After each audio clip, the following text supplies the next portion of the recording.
Eu quero te contar uma das coisas mais insanas que já aconteceu na humanidade, que ninguém sabe até hoje explicar o porquê. Esse planeta tem história, hein? A história da humanidade tem história pra contar, mas é igual a essa que eu acho que ninguém tem, não. Vamos lá. Quero te contar um caso que aconteceu chamado Epidemia da Dança. Já ouviu falar disso? Aconteceu no ano de 1518. A Epidemia da Dança, olha que coisa louca. Foi um evento bizarro que aconteceu lá em Estrasburgo, que você hoje conhece como França. Uma mulher, vou até pegar o nome dela aqui, ó. Uma mulher simplesmente começou do nada, ela era chamada de Frau Trofeia, ela começou do nada a ir pra rua e dançar sem parar, de maneira frenética, incontrolável. E ela fez isso por horas, dançando lá. E à medida que o tempo passava, mais pessoas, de forma involuntária, sem perceber que estavam fazendo isso, começaram a se aproximar dela e também começou a dançar. Essa mulher dançou por cerca de 2 dias sem parar, até ela chegar num ponto máximo de exaustão, não aguentar e simplesmente desmaiar. À medida que ia passando os dias, mais pessoas iam chegando, até que chegou a um ápice de 400 pessoas dançando de forma frenética, sem música,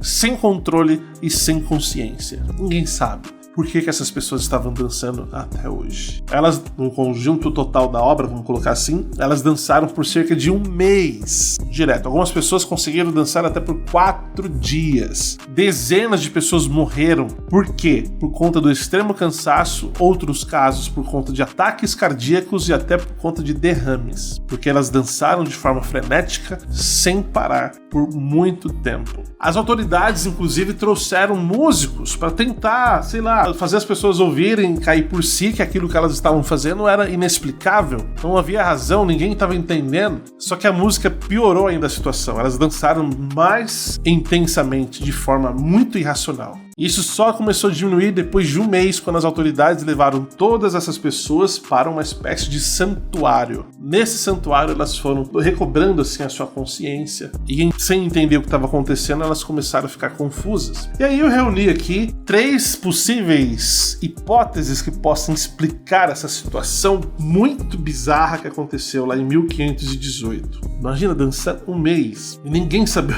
por quê. Vamos lá, primeira hipótese. Na época as condições de vida não eram muito boas, eram precárias, ruins, estressantes. Havia muita fome, doenças e muita pressão religiosa. Talvez tudo isso tenha causado um surto coletivo de estresse extremo. Essa é a primeira possível explicação. As pessoas podiam simplesmente desligar o seu cérebro e começar a dançar sem perceber, por conta do estresse extremo. Segunda hipótese. Algumas teorias dizem que as pessoas podem ter consumido grãos contaminados com fungos chamados ergot, que tem o mesmo efeito das substâncias que a gente conhece hoje como LSD, que é aquelas substâncias alucinógenas. Então isso poderia ter causado delírios e movimentações do corpo de forma incontrolável. Terceira hipótese. Alguns acreditam que poderia ter sido alguma espécie de ritual inconsciente, que é uma tentativa instintiva de expulsar demônios através da dança. Como eu disse, ninguém sabe o que causou a epidemia da dança em 1518. Eu pergunto, qual é a sua teoria? Coloca aí nos comentários que eu tô bem curioso para saber o que você acha disso.